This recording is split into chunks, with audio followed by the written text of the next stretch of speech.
Welcome to this explainer on the most technically radical warship of the 21st century, the Gerald R. Ford-class aircraft carrier. I'm absolutely thrilled to share this with you today because we're looking at a machine that effectively takes the Cold War symbol of an aircraft carrier and transforms it into an entirely new paradigm of naval dominance. But to really wrap our heads around the scale of this mega project, we've got to start with one staggering number: $13.3 billion. According to reports from the Congressional Research Service and Philo, that is the procurement cost of the lead vessel alone, the USS Gerald R. Ford, after some pretty substantial budget growth. And that's just the cost to actually build the ship. It doesn't even factor in the billions spent on research and development. Because look, this isn't just a ship. It is a 100,000-ton floating power station designed to entirely rewrite the rules of global naval aviation. It's built from the keel up to launch and recover aircraft faster, safer, and with far less maintenance than ever before, literally paving the way for the air wings of the 2030s and beyond. Here is our roadmap for today. 1. The floating power station. 2. Steam to electromagnetism. 3. Advanced arresting gear. 4. The billion-dollar price tag. 5. Technical maturity and risks. And finally, 6. The global carrier race. Okay, Section 1. The floating power station. A 100,000-ton marvel. Now, what's absolutely wild here is that the Ford class generates up to a 33% increase in daily flight operations capability, and it does all this while needing about 700 fewer sailors to run it. Just think about that for a second. You're getting this massive spike in combat effectiveness, but dramatically shrinking the human footprint. And that translates directly to massive savings in life cycle expenses over the next 50 years. So, where does all this operational tempo come from? Well, it's powered by two brand new A1B nuclear reactors. Each of these pumps out an estimated 700 megawatts of thermal energy. That essentially gives the ship nearly 3 times the electrical plant capacity of the older Nimitz class. All that juice feeds into an expanded, highly efficient flight deck that is completely optimized for faster aircraft movement, arming, and maintenance. Moving on to Section 2, Steam to Electromagnetism, the Launch Revolution. Okay, so the real game changer here is EMALS, which stands for the Electromagnetic Aircraft Launch System. For decades, carriers relied on pressurized steam to literally yank a jet down the deck. EMALS tosses that out the window and replaces it with a 60-megawatt linear induction motor. Picture an electric motor unrolled and laid flat to run 300 feet down the flight deck. It takes a jet from a dead stop and accelerates it incredibly smoothly up to 165 miles per hour in just 2.3 seconds.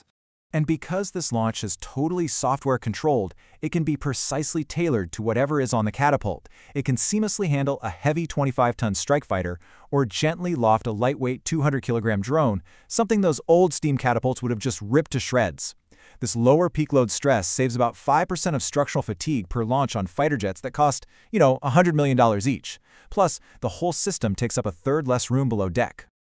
Section 3. Advanced arresting gear. Catching them again. Now, launching is only half the battle, right?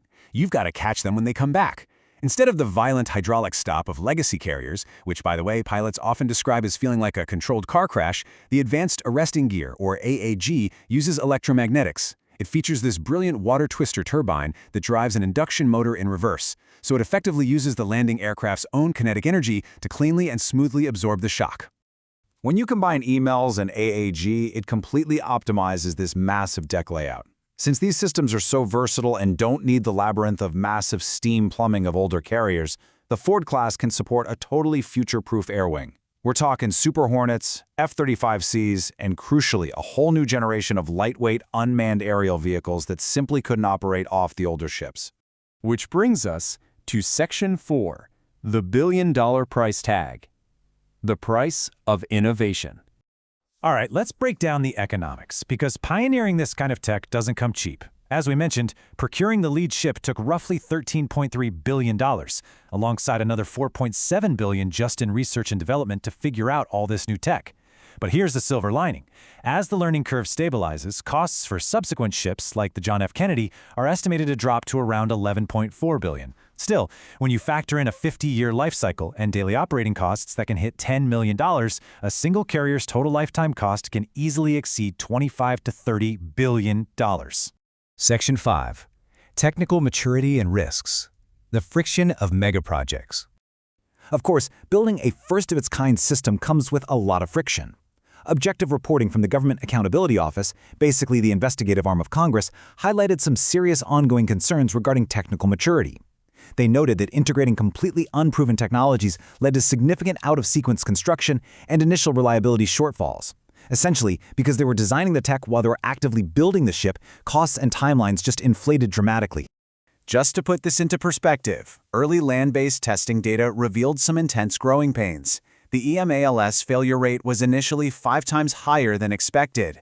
And it gets crazier. At one point, the advanced arresting gear failure rate was literally 248 times higher than their baseline expectations, which required some intense engineering rework to resolve. This is the very real friction of pushing the absolute bleeding edge of physics and engineering. But despite these massive hurdles, military leadership stands firm that overcoming this technical friction is absolutely essential. Vice Admiral Daniel Cheever noted that this is a generational leap, purpose-built to pace the air wing of the 2030s.